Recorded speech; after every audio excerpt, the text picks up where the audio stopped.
let me in. When I was 10 years old, I heard a man die and did nothing to help. It's not something I'm proud of, but I was just a scared kid at the time. I was often left home alone when I was a child. I won't say my parents didn't love me or anything so dramatic, but they had priorities. Oftentimes, I was not high on that list. Still, I enjoyed the solitude. I had the run of the house and could pretty much get away with whatever I wanted while they were gone. Well, as long as I made sure to clean up after myself. It was early February when it happened, while my folks were out on a part Valentine's, part anniversary date. They had married at this time of year around 15 years ago, so they would make a big deal about it annually. It was snowy outside, and I wanted to go play in it while they were gone, but I had the biggest fear about inadvertently getting myself locked out of the house and freezing to death before anyone arrived to save me. It was close to 10 o'clock when my mom called and told me they would not be home until morning. This would be neither my first nor last night alone in the house, so I assured her I would keep the doors locked and get to bed at a reasonable hour. Surely, what I considered reasonable and what she did were far different times. Were I being responsible, I would likely already be in bed, but I was happily in the middle of binging horror movies when she called. I won't say they never gave me nightmares, as my mother warned, but I still loved them. We had a great assortment of channels on our unlocked cable box, so it wasn't hard to track down movies to suit my late-night tastes. It was growing closer to midnight, and I felt my body begin to crave my bed when the commotion began outside. I peeked through the living room window to see a man screaming and running across the street.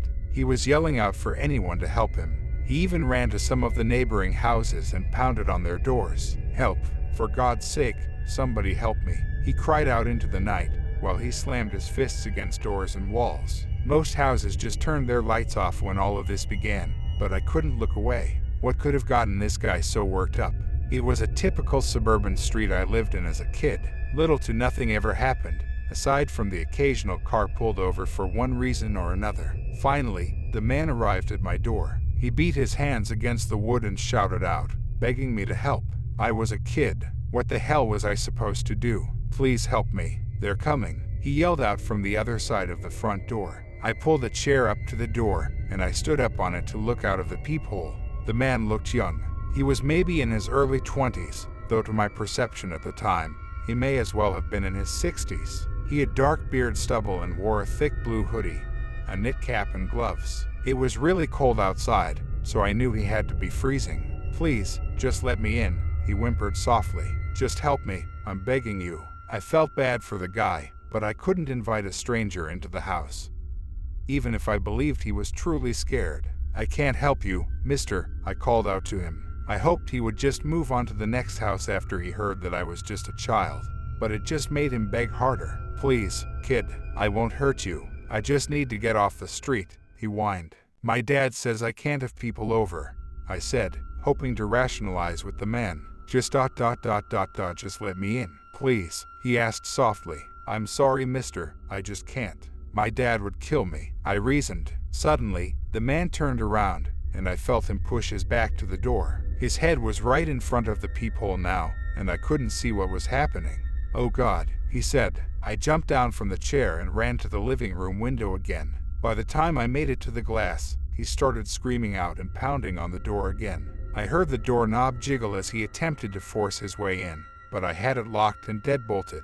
"Jesus Christ, just let me in, for God's sake, please," he was wailing, and his voice had given way to high-pitched shrieks. As I glared out the window, I saw 3 dark shapes speeding across the road in front of my eyes. They were almost blurry, as if I looked through an unfocused camera lens. I couldn't even make out what they were, but they darted off the road and towards my house. I whipped the curtains closed and sat down on the floor under the window. Suddenly, the man's yells changed to blood-curdling squeals. I heard more pounding against the door as well as the walls of the house, along with a sound that reminded me of when my dad would cut the turkey at Thanksgiving. The yells turned to gargles, and I heard something wet spray into the ground and the siding of my home.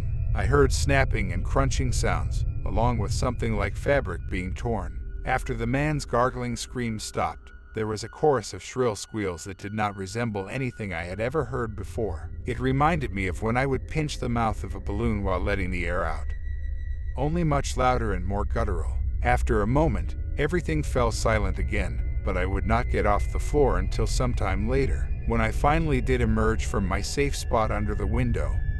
I ran up the stairs to my bedroom, locked the door, and hid under my blanket until I fell asleep. I was awakened the next morning by the sound of police sirens out front, accompanied by a loud knock on the front door. I peeked out of my bedroom window to see several police cars and a black SUV parked on the road in front of the house. I was too scared to answer the door since my folks had not arrived back home yet. I just stayed up in my room and ignored the hammering on the front door. After a while, the knocking stopped, but the police stayed out there until my parents drove up an hour or so later. My mom came flying through the front door and up the stairs. She tried to get in, but my door was still locked. She just pounded and shouted for me to let her in. Her words, along with the knocking, sent a shiver up my spine after the previous night's events. I swung the door open, and she pulled me into a hug. After a few minutes of holding me in place, she started grabbing at my arms, checking for injuries. Once she was certain I was okay, she asked me if I'd heard anything last night. I'm not entirely sure why I lied to her and said I didn't hear anything. Maybe I felt guilty about what I assumed had happened to the yelling stranger. It could have just been as simple as I didn't want my folks to know I stayed up so late. Sometime later, my father came inside after the swarm of vehicles in our street thinned out. One of the cop cars and the black SUV stayed out front for a while, and 2 officers went to each house in the neighborhood. It had been a bizarre series of events, but I paid it no mind after a couple of weeks passed. Sure, kids at school spun many a rumor about the murder that had seemingly occurred on my street, though a body was never found. There was a great deal of blood that spread across the front of my parents' house, and on the driveway. Some would theorize it was way more than the human body was capable of holding, but there had been a lot of exaggerated stories over that first week. For several months after the man begged to be allowed entry into my home, my parents refused to leave me at the house on my own. It was actually quite nice, if I'm being honest. Though I missed having the run of the place a bit, my folks were more attentive than they'd ever been. Again, I would never accuse them of being overly neglectful. They just never saw the danger in leaving the house with me as its only occupant until then. Of course, their new outlook didn't last for long. It was mid-December before I would be left alone again. My parents had a Christmas party to attend with some friends, so they asked if I would be okay on my own. Given the fact I had no desire to be left with some babysitter who was only a few years older than me, I said I would be fine. Truthfully, though I enjoyed them being more attentive these days, I did miss my solitude. As was usually the case, my mom checked in around 10-ish, to which I informed her all was well. She told me they would likely be home around 1, and recommended that I try to get to bed soon. Of course, I did not plan on hitting the sack until I saw the lights of my parents' Honda rolling into the driveway. But she didn't need to know that. After successfully riding my makeshift Captain America shield down the stairs several times in a row, I decided to just hunt for a good R-rated movie to bide my time until I had to head up to my bedroom. It was right around midnight when the knocking on the front door pulled my attention away from Jason steadily strolling after a fleeing, topless girl. "Let me in," the voice called from outside. I instantly tensed up as my mind revisited the stranger who was left as nothing more than a bloody pool across the front lawn. My dad had ended up having to repaint the front of the house as the stains would not wash off. Even the concrete driveway still wore a few marks that would not clean up. "Come on, kid, let me in," echoed from behind the door. I turned the volume up on the movie to attempt to block out the sounds. "Help me, save me, let me in," the voice called out, growing louder with every word. It wasn't like he was shouting. It was more like his vocal tones elevated in the same way I had turned up the sound on the TV. Hesitantly, I crept over to the window to peer outside. I saw no evidence of anyone or anything. The whole neighborhood appeared to be at rest, but I still heard the man behind the door. "Just let me in. I won't hurt you, I promise," he called out again. I quietly carried the same chair over to gaze through the peephole. I froze in place after I accidentally bumped wood to wood while attempting to position my prop. "I know you're in there, kid. Just let me in, please." I climbed up to glance through the small, circular hole to see nobody out there. "Come on, kid. You can save me. You know that, right?" the invisible stranger asked, certain that I had eaten way too much candy or had just knocked myself senseless while sliding down the steps. I decided to just turn off the TV and head to bed. Even after I turned on the box fan I used to provide ambient sound to help me sleep, I still heard the voice, which now sounded like it was coming from directly behind my second-floor window. I sandwiched my head between two pillows, but it made little difference in the volume of the cries for help. "Don't go to sleep and leave me out here, kid. All you have to do is just let me in," it begged. It wasn't until I saw the light trace across the far wall of my bedroom that signified my parents' arrival that the voice fell silent. For years it carried on like that, always around midnight, and only when I was alone. I got to the point of practically begging my folks not to leave when they would inevitably head out for the night, and even requested a babysitter when they would. They agreed to my requests for someone to watch over me while they were gone, but that ended after I turned 12. Sometimes, I was able to arrange a sleepover with a friend, but there would be times I could not weasel my way out of being alone as the hour approached. Regardless of how often the voice would return, I was never able to just ignore it or push it to the recesses of my mind while I focused on other things. When my folks would be gone all night, the voice wouldn't stop until I finally drifted off to sleep, which always required quite the struggle to achieve. As the years progressed and my school days ended, I went off to college where I would have a roommate for a time, though I would involve myself in any activity that would keep me from being alone in my dorm room after hours.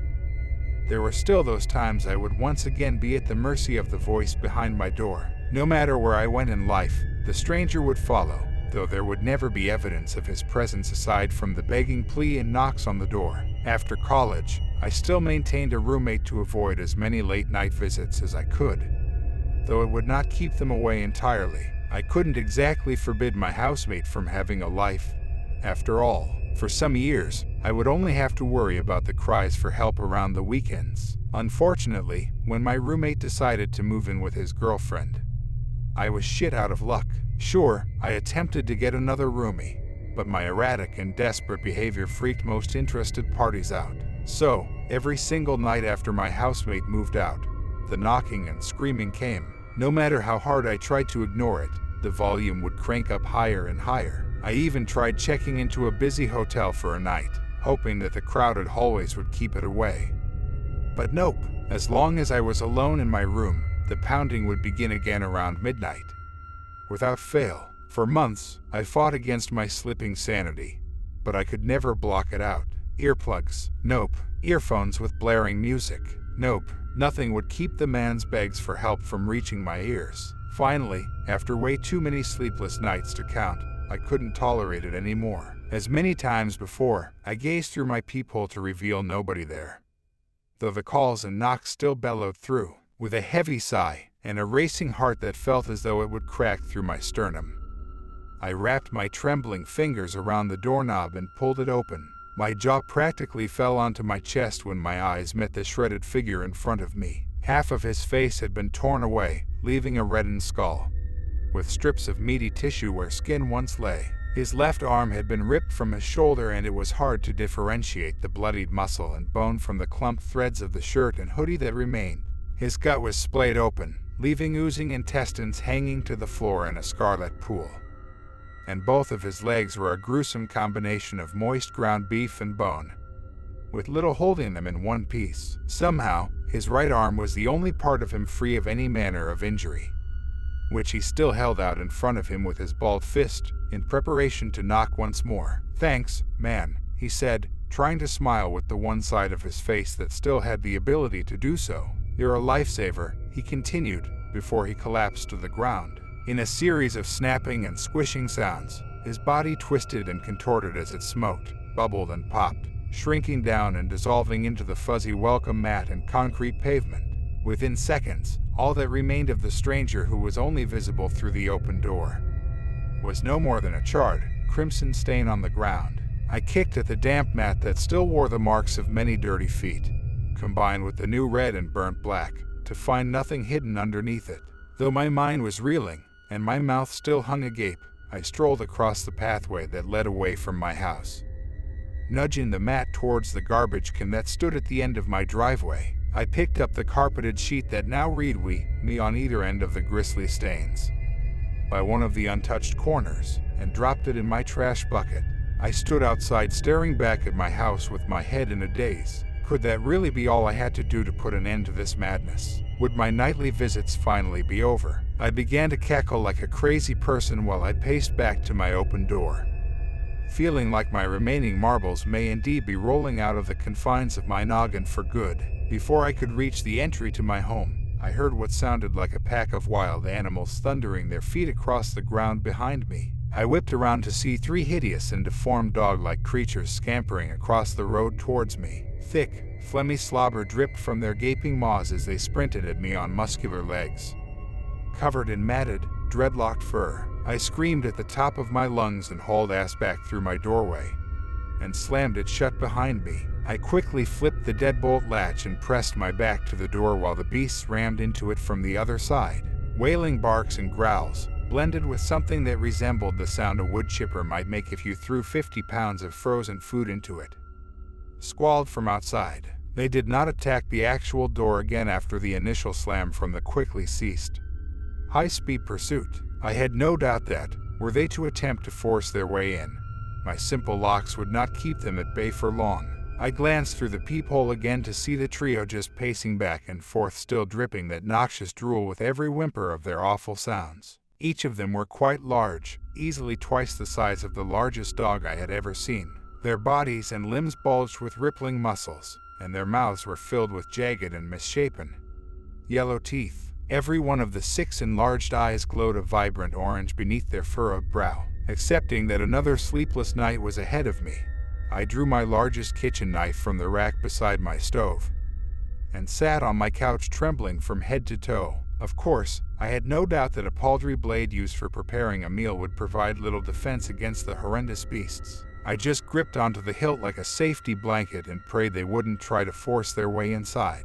At some point, I must have fallen asleep, and by the time the sun rose, the beasts had moved on, as far as I could tell anyway. I slowly pulled my door open to reveal nothing but the stained concrete behind it.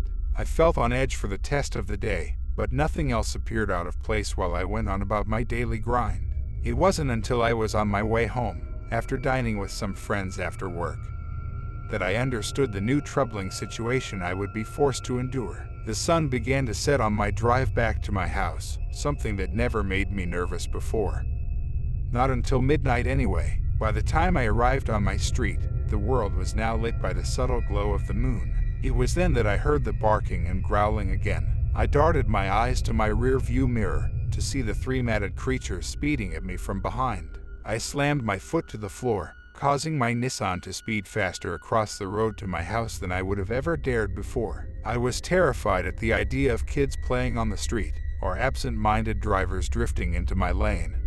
But I had to outrun these things and reach the safety of my home. I skidded into my driveway and felt my right tires lift from the ground as the left one spun to a halt, tearing into the grass and dirt of my front lawn. My heart was hammering against my chest again while I sprinted to my front door. I could practically feel the foul breath of the demonic hellhounds on the back of my neck as I fumbled my key against the knob in my attempt to gain entry. I dared not look behind me until I finally achieved success and tripped onto the floor. Kicking the door shut with my heel, I rolled over and reached up to latch my lock when I heard and felt the hard slam of the monstrous creatures, beginning another night their atrocious wails calling from outside. This is how I live now. I never stay out after dark, no matter what. I feel a panic attack building up whenever I see the sun begin to recede for the night. Whether I'm safely behind my walls or not, I don't date, I don't socialize. Those things only lead to the inability to put a door between me and my stalkers when night falls. I can't say mine is a happy existence, but I'm alive. I wonder sometimes if I had allowed the stranger entry the first time he begged for it, would I be where I am now? Or would he have transferred this curse to me sooner? Somehow, I doubt I'll ever have answers, but there has to be a way out of this. Right? If you take nothing else from this tale, just remember this. Should I ever come knocking on your door after dark, no matter how hard I beg, no matter how much I cry, do not even acknowledge me. And for God's sake, don't let me in. Don't let me in. Don't let me in.